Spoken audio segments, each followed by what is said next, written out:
Hey, it's Joe at Red's Fly Shop here. I snuck out of work and I want to give you a tip today, and that is when you're fishing a big western river like this right here. This is the Yakima Canyon. That's a good sized stream and it can be a little bit daunting.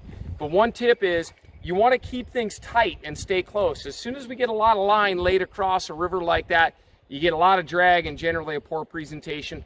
I'm going to go up here to this corner and I'm going to do some fishing, and it's all going to be within about 10 to 15 feet of myself. I'm going to stay close in these seams right along the shoreline. You don't have to be able to cast a country mile to have good fishing. Let's head up here and I'll give you a few more tips.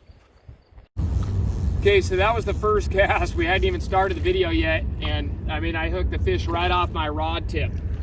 So one thing about these big rivers, oh, there he goes, he's off. One thing about these big rivers is I'm just standing ankle deep.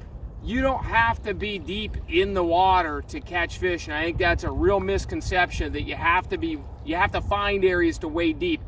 In a big river like this, a lot of the areas that you actually can wade deep safely, there's another fish right there.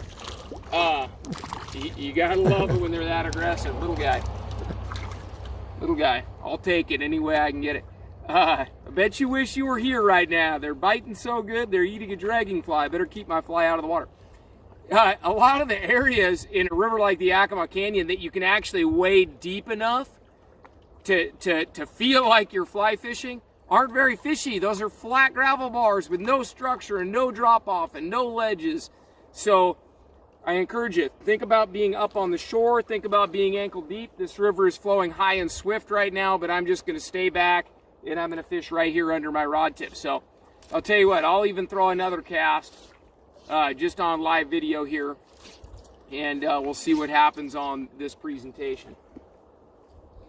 So just I'm fishing 10 feet out, no big deal. Doesn't matter what I'm doing. It doesn't matter if I'm dry fly fishing, indicator nymphing, tight line nymphing. There was a bite right there. Tight line nymphing. It doesn't matter what strategy you're using. A lot of these fish are going to be found very close to shore.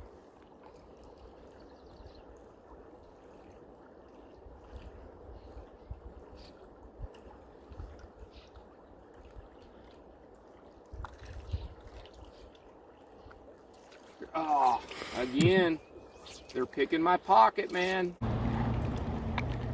Okay, there's another little guy. Big enough for me. And actually, I'm using a 10-foot 2-weight, and even these little guys put a pretty good bend in the rod. This is no joke. We've been here, we fished a cumulative 5 to 10 minutes, and that's like the 4th trout. This one's 12 inches. I'll take it. And that one ate the Rose's red tag. He's gone? And he's gone.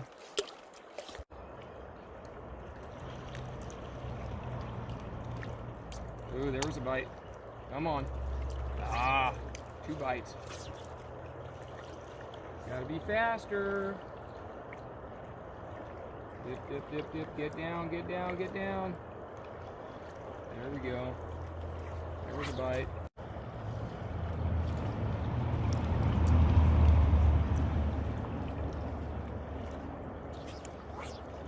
All right, you people should be here.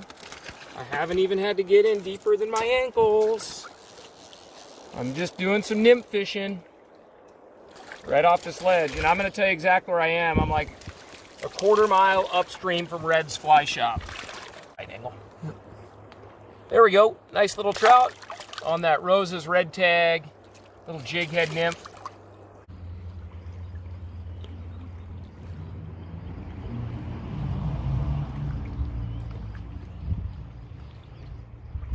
There's a nice trout. Oh man. I'm gonna loosen my drag up just a little bit. So this is I'm on really light tippet. I'm gonna loosen my drag way up because he is starting to get into the current.